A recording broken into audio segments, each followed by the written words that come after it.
Vamos lá então. O ministro Celso de Mello, do Supremo Tribunal Federal, autorizou nesta sexta-feira a divulgação do vídeo da reunião ministerial de 22 de abril, cuja gravação foi apontada pelo ex-ministro Sérgio Moro como prova na investigação de suposta interferência do presidente Jair Bolsonaro na Polícia Federal.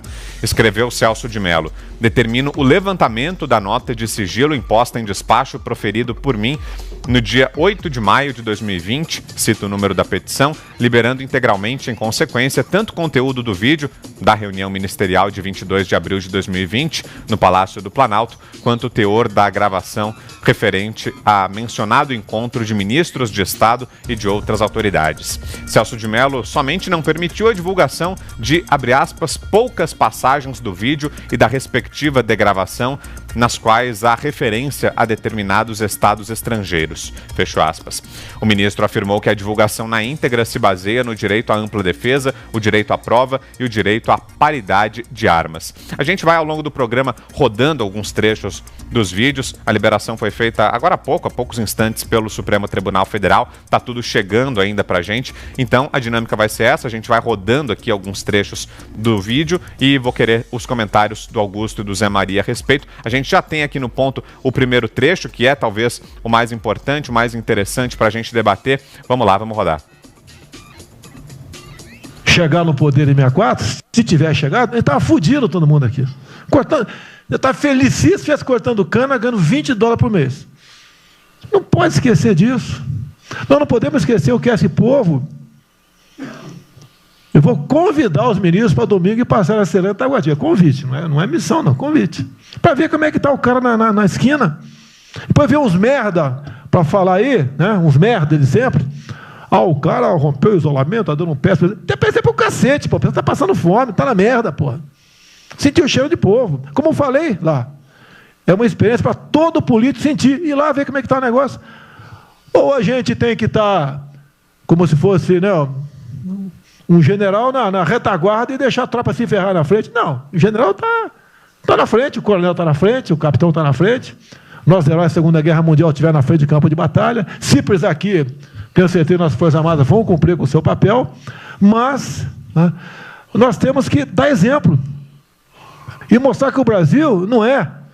Eu sou mais educado que o Weintraub, até me poli muito, né, no linguajar que ele usou, mas não é isso. Que o pessoal pinta por aí, se reunindo de madrugada, para lá, para cá, sistema de informações. O meu funciona. O meu particular funciona. Os que tem oficialmente, desinforma. E voltando ao tema, eu prefiro não ter informação do que ser desinformado por cima de informações que eu tenho. Então, pessoal, muitos vão poder sair do Brasil, mas não quero sair, ver a minha irmã de Eldorado, outra de Cajati, o coitado do meu irmão, capitão do exército lá de Miracatu, se fuder, porra. Como é perseguido o tempo todo. A bosta da Folha de São Paulo diz que meu irmão foi expulso de um açougue em registro, que estava comprando carne sem máscara. Comprovou no papel, estava em São Paulo nesse dia.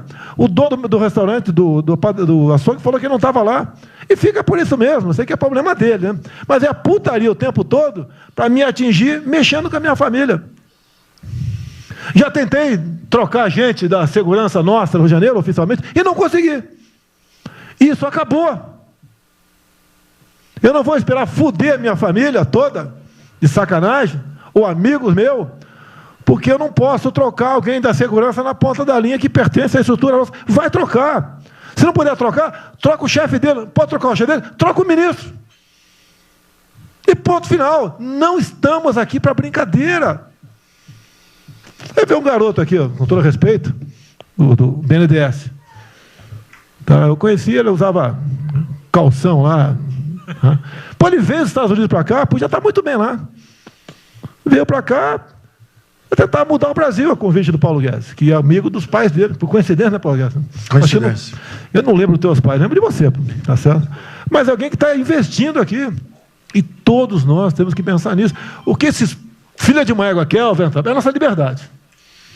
Olha, como é fácil impor uma ditadura no Brasil, como é fácil. O povo está dentro de casa. Por isso que eu quero, ministro da Justiça e ministro da Defesa, que o povo se arme. que é a garantia que não vai ter um filho da puta aparecer para impor uma ditadura aqui. Porque é fácil impor uma ditadura, facílimo. Um bosta de um prefeito, faz um bosta de um decreto, algema e deixa todo mundo dentro de casa. Se tivesse armado, ia para a rua. E se eu fosse ditador, né, eu queria desarmar a população, como todos fizeram no passado, quando queriam, antes de impor a sua respectiva ditadura. Aí, que a demonstração nossa, eu peço ao Fernando e ao Moro, que por favor assine essa portaria hoje, que eu quero dar um puta de um recado para esses bosta. Por que eu estou armando o povo? Porque eu não quero uma ditadura. E não dá para segurar mais. Não dá para segurar mais. Quem não aceitar as minhas bandeiras, Damares, família, Deus, Brasil, armamento, liberdade de expressão, livre mercado, quem não aceitar isso está no governo errado. Esperem para 22, né, o senhor Álvaro Dias, espere o Alckmin, espere o Haddad, ou talvez o Lula, né? E vai ser feliz com eles, pô. No meu governo está errado. É escancarar a questão do armamento aqui. Eu quero todo mundo armado. Que povo armado jamais será escravizado. E que cada um faça, exerça o teu papel, se exponha. Aqui eu já falei, pede o ministério a quem for elogiado, pela Folha, pelo Globo, pelo antagonista, tá? Então tem certos blogs que só tem notícia boa de ministro, não sei como. Vamos lá então, esse é o primeiro trecho aí que a gente destaca sobre a reunião, talvez o mais importante. Em primeiro lugar, vale o registro, a gente pede desculpas pelos palavrões, não deu tempo, a gente não fez qualquer tipo de edição do material, apenas trouxemos aqui a íntegra, então tem de fato alguns palavrões, porque foi assim que as coisas aconteceram. E vou querer então repercutir com o Augusto e o Zé. Ô Zé, para começar, acho que a gente pode dividir em partes, né? Ali tem duas falas, dois momentos interessantes. O primeiro em que o presidente fala sobre a questão da segurança dele, e sobre trocar gente da segurança dele, porque o ex-ministro Sérgio Moro, quando saiu e fez acusações contra o governo, possivelmente se referia a esse momento da reunião, né, em que o presidente fala a respeito disso. Então, se foi esse trecho, não há nenhuma referência a inquéritos da Polícia Federal, nada disso. Parece bem claro, por isso que a gente assistiu aí, que o presidente de fato se referia à segurança da família dele, que era uma preocupação com a segurança. Depois acho que a gente pode entrar na questão do armamento também, que está repercutindo bastante, muita gente comentando essa fala do presidente sobre armar a população, mas vamos primeiro falar sobre Polícia Federal e esse pedido da troca. Zé, suas impressões. Boa noite. Olá, boa noite.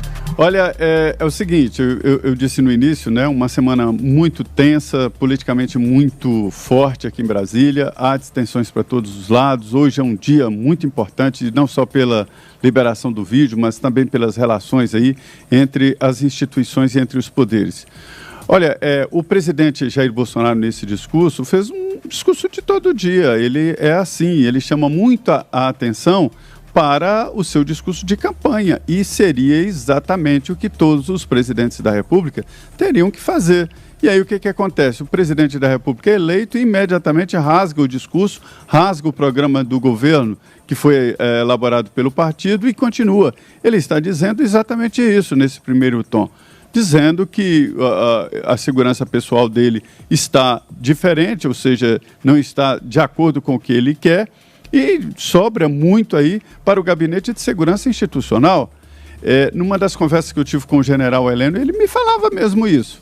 Dizia que a situação está tão complexa em área de informação, de que quando ele tem uma informação e leva para a sala do presidente Jair Bolsonaro, chega lá, o presidente já tem no celular. E aí, o general me explicando que, para levar uma informação ao presidente, esta informação tem que ser checada, rechecada e levar só o que realmente está correto. E quem passa um zap, quem passa uma informação para o presidente, não tem que fazer nada disso. Então, daí a dificuldade que ele tem de lidar, o general tem de lidar com esta agilidade. E isso aí o presidente está reclamando muito, né?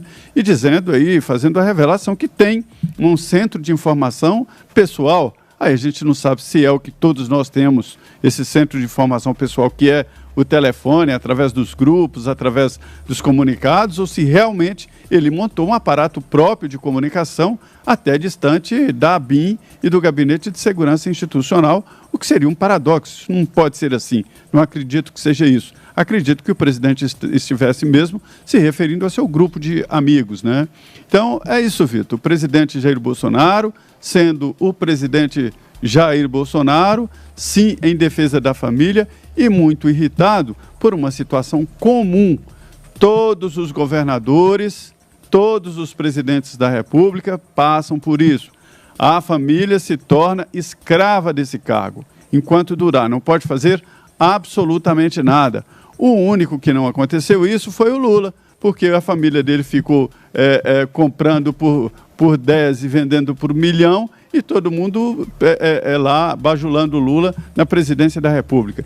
Toda a família do presidente Jair Bolsonaro, a sogra, a mulher, estão passando aí, todos eles passando por um crivo da imprensa. E eu acho que o presidente é isso. O presidente fala palavrão e tem esse tom todos os dias na porta do Palácio da Alvorada quando fala. Augusto, pelo que saiu até agora, então, por esse trecho, se era esse o grande momento aguardado que poderia complicar o presidente no inquérito, parece que não é bem assim, Augusto. Se é esse o ponto mais perigoso, né, para o Bolsonaro, não vi nenhuma grande novidade, não. Não vi configurado nenhum crime de responsabilidade, nem desvio de conduta até agora, não vi. O que realmente é chocante, embora não surpreendente, é a linguagem, né? A gente imagina que uma reunião do Ministério seja um pouco mais solene, né? Que haja que seja respeitada a chamada liturgia do cargo.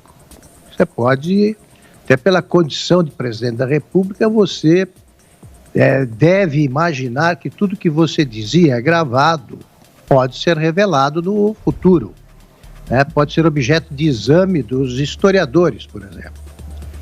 Eu não imagino uma linguagem parecida, digamos, numa reunião do Ministério do Getúlio Vargas. Para ficar mais próximo aí dos tempos atuais, também não imagino uma conversa dessas no governo Fernando Henrique Cardoso. Não muda os fatos isso não, é só uma observação que eu acho bom fazer, porque o presidente é sempre o exemplo. Já numa reunião do Ministério do Lula, eu imagino até coisa pior. O Lula é de contar piadas cabeludas aí diante de mulheres que ele mal acabou de conhecer. A Dilma Rousseff, eu imagino broncas, né? Mau português, falta de educação, grosserias. Aqui eu vejo uma linguagem chula, digamos assim, para um presidente da República, mas não vi, que é o que importa, a configuração de nenhum crime de responsabilidade, que aí sim seria grave. Não ficou caracterizado isso, e estou dizendo com a tranquilidade de quem acabou de ouvir o trecho. Repito, se essa é a grande pedra no caminho do Bolsonaro, seria a grande pedra, não vi nenhuma dificuldade em contorná-la. Nenhuma. José Maria, nesse trecho também ele fala sobre armar a população, né? O presidente diz que se ele fosse um ditador, ele não permitiria isso, que outros passaram pelo cargo e não queriam o armamento da população, justamente porque poderiam ter esse tipo de pensamento autoritário e que ele não tem, por isso tem o desejo de armar a população. O que é que você achou? O Augusto, o presidente Jair Bolsonaro, ele se expressa como na campanha, como agora. Alguns o consideram irritantemente coerente. O presidente Jair Bolsonaro fala aí que todos tinham que tomar um banho, que a gente chama aqui de banho de povo. O que é banho de povo? É andar nas ruas, conhecer as dificuldades do povo, né? E saber exatamente onde é que o sapato aperta, onde é o calo. Porque ficar isolado, como ele sugere que alguns ministros estão, aí fica muito simples. O presidente, que é chamado de ditador e de fascista por alguns, está demonstrando ali uma grande preocupação, eu diria até uma obsessão pela liberdade. E ele estranhando que o povo aceite exatamente lockdown, que o povo aceite ficar em casa, ou seja, seria um teste, né? Um teste segundo o presidente, né, para que outros consigam uma ditadura no Brasil. Não, o presidente Jair Bolsonaro, Vitor, chegou ao poder fazendo exatamente esse discurso. Eu acho perfeito, eu só disse e ele convida os ministros. Não, só para fazer a ressalva. Ele poderia ter dito isso do jeito que você disse. Você não precisa, numa reunião dessas, recorrer a palavrões. Agora, acho que devemos mostrar, sim, porque o Vitor até disse, não tivemos tempo de editar, e ótimo que tenha sido assim, porque foi o material que o ministro liberou. Se o Celso de Mello não viu nada demais, não seremos nós, aí os censores de nada. Então, deixa o pessoal ouvir. Acho perfeito.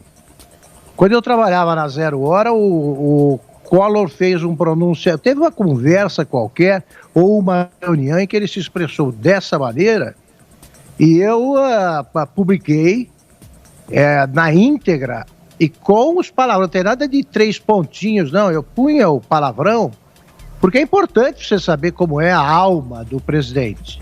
E também não vejo nada demais, não, ele não me surpreende, isso que eu digo. Eu, no lugar dele, evitaria pensando na história. Agora, quanto à essência do que ele disse, correto. Eu só não entendi bem por que ele quer armar. Ele diz que não quer armar por motivos pessoais, interesses pessoais ou ambições, né, que entre as quais é de se tornar um ditador. Isso eu entendi. Agora, por que ele defende armas, e eu não sou contra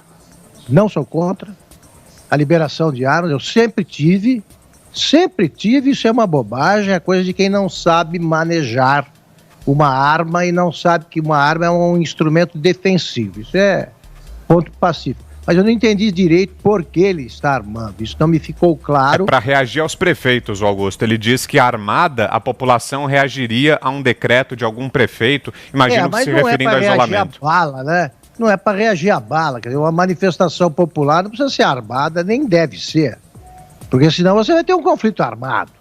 Sim. Eu vejo no uso de arma um instrumento de defesa, legítima defesa. Como é que você vai exercer o direito de legítima defesa desarmado?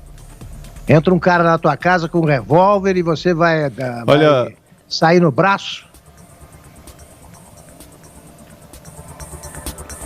Olha, Augusto, você tocou aí no presidente, o Fernando Collor de Mello, que eu cobri o dia a dia da presidência, né, quando o Collor era presidente. E em 2 oportunidades eu descobri lá no Palácio que um circuito interno de TV poderia transmitir a reunião ministerial se não apertasse um botãozinho na mesa de controle. E dia sim, dia não, o técnico lá esquecia de apertar o botãozinho e eu assistia à reunião ministerial. Era desse tom. Eu me lembro de uma reunião onde o Collor chama o Magri, né, esse sindicalista que foi ministro do Trabalho, de nomes impublicáveis, diante de todo mundo no Salão Oval. E termos assim, bem nesse tom mesmo, chamando ministros de bando de bicha velha, ministros do Supremo. Então, assim, um tom, você falou de uma pessoa. Eu me lembro que depois de um discurso público do presidente Fernando Collor de Mello, um colega meu, jornalista da Voz do Brasil, disse, eu não vou colocar isso no ar, não. Aí eu falei, mas presta atenção, é a Voz do Brasil. Esse aí é o presidente da República. Se você não coloca, você está censurando o presidente da República. Você está censurando. Se ele falou no discurso, não foi nem... Diga, Augusto. Não, eu disse que não me surpreende. Mas só para concluir aí,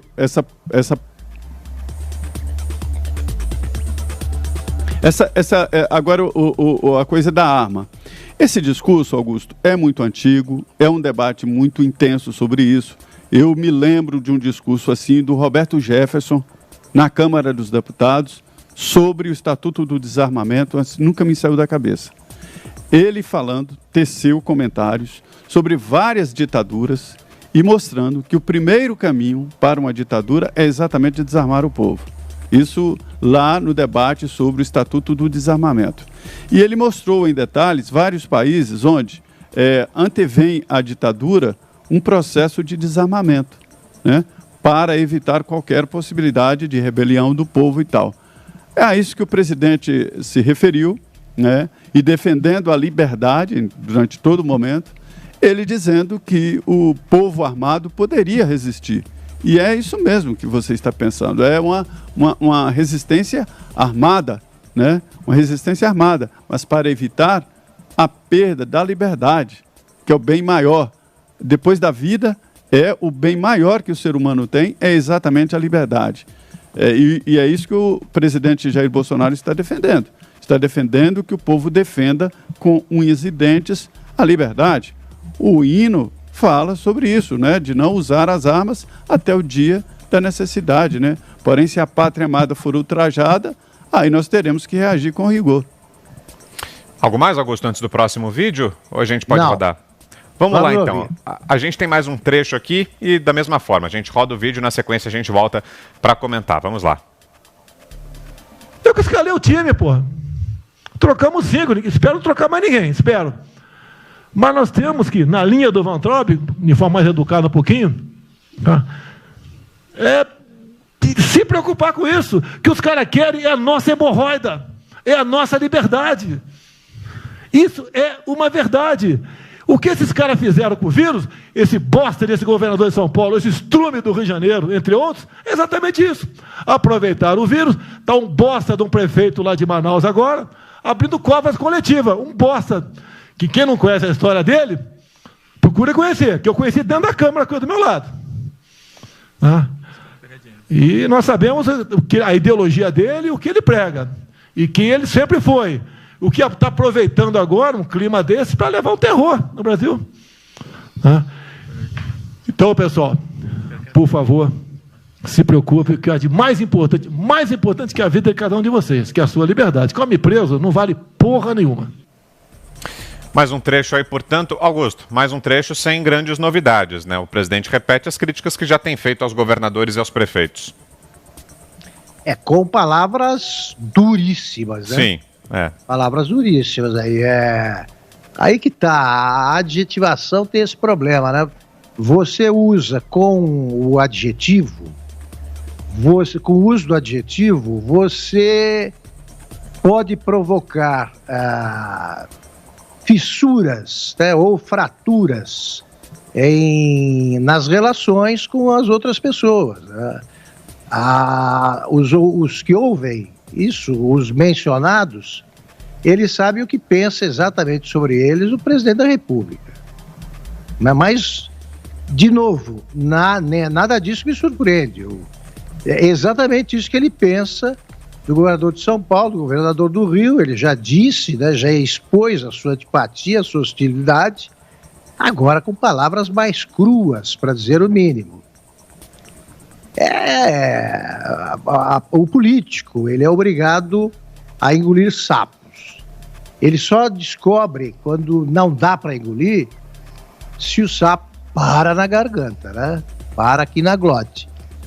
Não sei como reagirão os mencionados. Não sei. O político tem uma capacidade consegue engolir o que parece intragável. Acho que não vai provocar rupturas, mas ficam na memória, né, os adjetivos. Agora são 6h25. Deixa eu ouvi-lo também, Zé Maria, sobre esse trecho, essas críticas aí aos governadores do Rio e de São Paulo e também ao prefeito de Manaus, De novo, o presidente está defendendo ali, com unhas e dentes, uma liberdade que ele acha que está sendo ameaçada. É uma ideia de alguns, né? Essa liberdade, eu não acho que nossa liberdade esteja sendo ameaçada, a não ser que ele tenha informações, e deve ter, o presidente da República, ele tem informações, né, de algum movimento que esteja prestes a acabar com a nossa liberdade. Mas, de qualquer forma, é a defesa do presidente da liberdade acima de tudo. e usando palavras fortes. Todo mundo sabe o que ele pensa desses três, né? Mas ele está falando de 3 políticos eleitos, né? O João Dória foi eleito não no primeiro turno, no segundo turno em São Paulo, com a ajuda dele, mas foi eleito, né? Um político importante hoje, domina o maior orçamento público do país, só perde para o orçamento da Previdência, né? Falando do Rio de Janeiro, Wilson Witzel, que também foi eleito com a ajuda do presidente Bolsonaro, na esteira do presidente Bolsonaro, e que comanda um estado também muito importante para a federação, e um prefeito de Manaus, Arthur Vigílio, que é uma figura muito importante na política nacional. Até ali ensaiou o lançamento da candidatura à presidência da República, disse que disputaria as prévias com o Geraldo Alckmin, acabou desistindo, né? Mas Arthur Vigílio é um diplomata de carreira, foi deputado estadual, foi senador, né? Líder do PSDB no Senado, teve um papel muito importante em várias fases aí da República, né? E eu diria que o Arthur Vigílio foi importantíssimo no governo Lula, porque ele barrou a CPMF no Senado Federal. Se o ex-presidente Lula tivesse passado a CPMF, ele entenderia que teria maioria no Congresso Nacional para emenda à Constituição e aprovaria uma emenda possibilitando a sua candidatura pela 3ª vez, né? A reeleição. E aí Arthur Vigílio é que barrou essa história. E agora ele é prefeito de São Paulo. Então, assim, nada mais, nada menos do que adjetivos. Agora, o interessante por adjetivos é que ainda não passamos aqui no vídeo, mas eu sabia desse conteúdo, eu já expliquei aqui. O ministro da Educação, Abraham Weintraub, usou palavras duras, de vagabundos, sobre ministros do Supremo Tribunal Federal, dizendo que eles deveriam estar presos, faria mais. Então, ele empurrando o presidente para ser mais ainda agressivo. E aí o presidente tendo que dizer que é mais educado do que o ministro da Educação, o seu ministro da Educação. Bom, e você vai nos assistindo aqui, eu convido você que ainda não se inscreveu, aproveite nossa excelente audiência de agora à noite para pedir a sua inscrição aqui no nosso canal, especialmente você que está aqui no YouTube assistindo a gente. Clique aí embaixo do vídeo no botão inscrever-se, essa semana chegamos à marca de 2 milhões de inscritos, se você não está, se inscreva lá. São 6h29, a gente segue aqui em Os Pingos nos Is, trazendo para você a repercussão dos vídeos da reunião ministerial. O ministro Celso de Mello, do Supremo Tribunal Federal, levantou o sigilo agora há pouco, derrubou o sigilo dessa gravação da reunião ministerial, apenas manteve o sigilo em alguns trechos que falavam sobre outros países, em alguns trechos que tratavam de relações exteriores e que por isso tiveram o sigilo preservado. Mas, no mais, a íntegra da reunião foi disponibilizada pelo ministro Celso de Mello e nós estamos aqui trazendo alguns trechos dessa reunião e repercutindo também. São vários os momentos interessantes, mas a gente já trouxe aqui talvez aquele que possivelmente chame mais atenção, o momento em que o presidente fala em trocar gente da segurança. E aqui, Zé Maria, é importante a gente fazer esse registro. Naquele momento, o presidente não fala em nenhum momento em Polícia Federal nem em PF, né? Essa era a grande especulação, que o presidente pudesse ter feito uma interferência na Polícia Federal, é por isso que tem o caso inteiro, né? A gente está investigando, a polícia está investigando justamente isso, mas ali nesse trecho não há menção à Polícia Federal nem à PF, Zé. É no trecho, inclusive, anterior a essa fala, cronologicamente, né? Anterior a essa fala, quando se discute ali o Rio de Janeiro. O presidente, nestas falas que mostramos aí, né, ele continua dizendo que está incomodado, inclusive, com a segurança lá, que vai trocar a segurança, reclama do Gabinete de Segurança Institucional, dizendo que chega atrasado e, às vezes, desinforma mais do que informa, ou seja, não leva a ele situações que ele estava sabendo através dos grupos, né, de informação. É interessante que, nesta fala aí do presidente sobre a Polícia Federal, ele, nessa que nós mostramos, ele diz ali, né, que tem que trocar. Se não trocar, ele troca o chefe, né, seria o superintendente, indicando ali, não falando claramente, que trocaria também o ministro. Vitor, dando uma visão muito geral sobre essa fala e sobre essa reunião, a gente se lembra aqui de uma resposta que o presidente Jair Bolsonaro deu à entrevista aqui, quando ele disse que um presidente pode muito, mas não pode tudo. Veja bem, como é difícil administrar um país. Ele tentando fazer algumas coisas banais lá, umas trocas banais, e não consegue, porque é uma cadeia de comando e é natural que seja assim. Então é disso que ele reclama, né? Ele reclama exatamente disso. E demonstrando ali que tem auxiliares, que tem um time que está fora do que ele prometeu durante a campanha eleitoral. Tudo que ele prometeu durante a campanha eleitoral é uma tentativa dele harmonizar. Depois desta reunião, a gente vê uma guinada muito forte no governo Bolsonaro, trocando ministros, trocando o segundo escalão do governo e tentando fazer do governo a sua imagem e semelhança, o que é uma exigência de quem vota no presidente da República. A gente já tem aqui separado mais um trecho da reunião, vamos acompanhar. Tem 3 anos que, através do Onix, eu conheci o presidente. Nesses 3 anos eu não pedi uma única conselho, não tentei promover minha carreira, me ferrei na física, ameaça de morte na universidade, e o que me fez, naquele momento, embarcar junto, era a luta pela liberdade. Eu não quero ser escravo nesse país e acabar com essa porcaria que é Brasília. Isso aqui é um cancro de corrupção, de privilégio. Eu tinha uma visão extremamente negativa de Brasília. Brasília é muito pior do que eu podia imaginar. As pessoas aqui perdem a percepção, a empatia, a relação com o povo. Se sentem inexpugnáveis. Eu tive o privilégio de ver a mais da metade aqui desse time chegar. Eu fui secretário executivo do ministro Onix. Eu acho que a gente está perdendo um pouco desse espírito.